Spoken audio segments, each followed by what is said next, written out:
Hello, my name is Amina and I'm your decision making specialist. Today is the 1st of May, 2020, 47 days. Wow. And who's counting? I am. And most everybody around that I know of is counting too. The term that's come that I've noticed is COVID-19 fatigue, kind of another word for cabin fever. Feeling fenced in, walls are closing in. The emotional wear and tear and overwhelm and uncertainty and trying to find a new routine and sticking with it and taking care of business, taking care of family, taking care of yourself, maintaining your job online if you're lucky, and helping your kids adapt to a new way of learning, and staying put when there's so many video games and so many distractions. And everything is unknown to them too.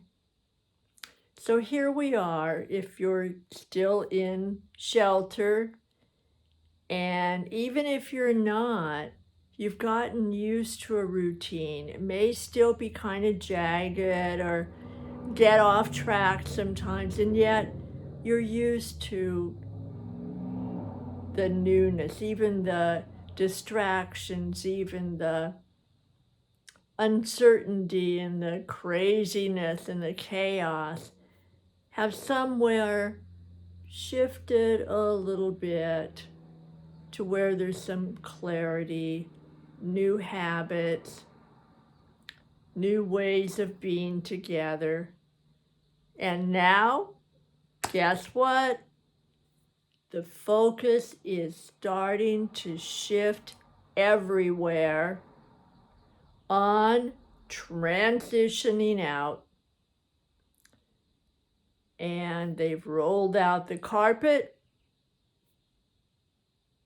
Some people are already walking up the carpet into the new reality.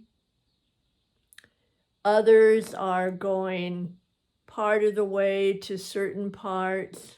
The rest is still off limits, and they come back home, so they go to certain places and then return to the in shelter. Again, it's day by day, week by week, announcements of different stages and the different indicators about how much testing we do, what precautions are everyone supposed to take, what precautions are businesses supposed to take, who can go back to work, who can't, who still has a job, and maybe who doesn't. And I have one client, and her husband is going back to work next week. Pretty certain of that. She, on the other hand, will not be going back until the middle of June. So there again, designated chaos, because each of them have roles. They've got 3 kids. They've been taking turns with who's going to sit and work with each of the kids at certain times, depending on how much support they need for different classes, for the technology, for the subject matter. And they've got that routine. They've got a routine of one day a week they order out and it's delivered, or they go out and pick it up curbside. The rest of the time they're cooking. They've built a routine about that. They have different bedtimes because getting up is pretty flexible these days. And what work they do around the house, they've got routines for that and have figured out what's important and what's not. And they all eat together. And they all will have some family time in the evening together. And so there are new schedules, and in some ways almost no schedule. So now with this shifting going on, another layer of uncertainty, another layer of how do you maintain with another set of changes? Because her husband's also going out there with different changes, and he's going to come home having lived in a different reality, while at home is shifting also. Just almost what she said is, I just can't find a piece of solid ground to grab onto. And so that is now our new reality. And as I think about that, I'm wondering, how do we focus on the new home in shelter situation that is going to happen as we make our transitions, or if we already have a more open territory that we live in, state or country? How do we still maintain the home? Or does it just get to be a touchstone? Or what happens with the family togetherness? What happens with the new routines? And then what else I want to know is, how do we honor and cope with the in-home, the out there, and never forget that if we're fortunate enough to be going out there and coming home, we're alive. And hopefully we will keep safe enough to stay that way. And how do we cope with the in-home, the out there, and still remember that people are not transitioning, they're ill. And the coronavirus doesn't just go away because the numbers are down, and so we can just say, Yahoo, we're home free, we'll go back out there, we'll have our home, back and forth, back and forth. Nope. Nope, nope, nope. It does not care about our time schedule. And it capturing people and victims doesn't say, oh, whoops, mistake, you're supposed to be going out there. No. It has one intention and one purpose, and that is to multiply and survive. So it's a pretty narrow parameter and an intense one.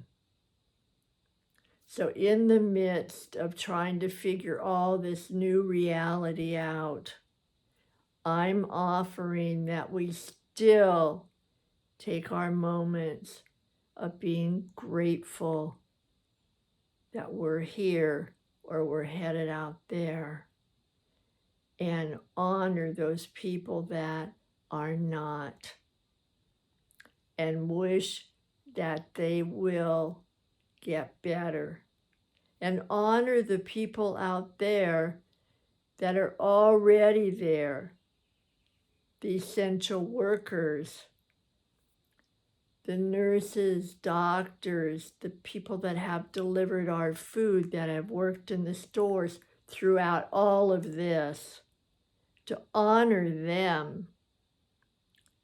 They've been taking all those risks while we were fortunate enough, and I'm grateful to be in shelter and safe. So I wanted to just take a moment to keep reminding all of us and myself that in the midst of trying to figure out all these other decisions, that we remember it's not over. And in a certain way, it may never be over, because we don't know. There's still so much we don't know about it. And then the second thing that I'm going to offer, after we be sure to take some moments to honor them, and that is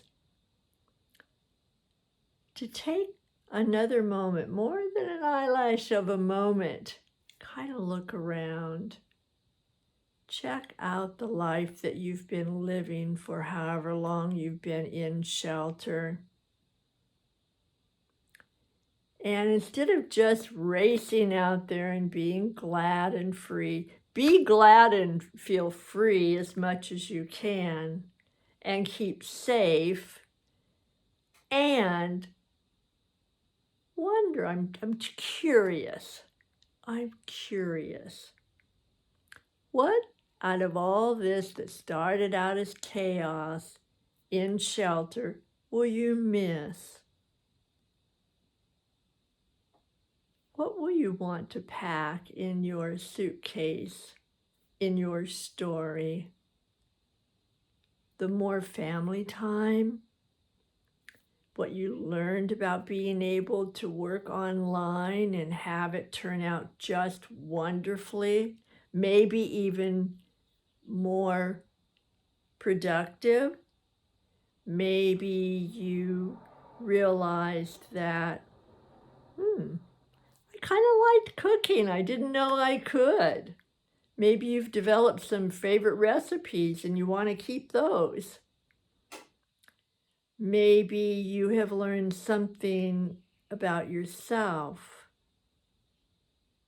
that you would like to leave here and take with you something else about yourself as you go out there.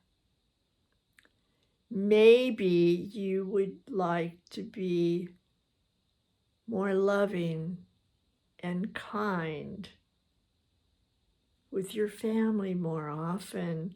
Not that you're dreadful, I'm not saying that. I'm just saying that, I don't know about you, for me, and I'm guessing for you and for all of us, that at some point, the irritation of such close proximity has gotten a little ragged. And in between that, or more than just the raggedness, is a wave of just warmth where you think, I love you. You're the reason that I am happy when I wake up. I made a good choice to choose you. Even though you kids bother me crazy. Oh, that moment when we looked at each other and just laughed was so great. and the walks we took and the teasing that we did and how late we stayed up and how we argued over what movie we were going to watch and what kind of pizza we were going to have. Or maybe when we were cooking together for the first time and it turned out so yummy that we did it again. That it became a family tradition almost every Thursday night. That's what we had. What if Thursday night comes around? Are you still going to want to do that? What things do you want to keep? And maybe if you want, you could go around with your family and ask them. That way you can decide when you pack what you want to take with you for your story. And remember, this is a legacy of who you are, what you value, and how you want to live. It's a new reality out there. And I say we step in the front of the line of our new reality, step boldly in our circle, and figure out how we want to shape that reality to match as much of who we are and who we want to be as possible. I mean, there are going to be things we have no control over again. However, what if we had our little toolbox and we had a special magic in it and our favorite strategy, and we went out there and we didn't get as upset. We didn't get as worried. We didn't get as frustrated. What if we could walk out there and maintain our wellness, keep our balance, and if we get off balance, know how to get right back in our circle? Let's give it a try. What's important to you? What do you want to take with you and not leave behind? Great. And put that in your story. Add that to your legacy. And when you go out there, you are going to be ready, willing, and most of all, able. All right, thank you. Click that button and subscribe if you will. And come back tomorrow, because as far as I know, I'm still going to be here. And even after I get to make the transition, I'll be back. I really believe we're all in this together. Let's go for it. All right, bye for now. Come back. I'll be watching for you. Bye now.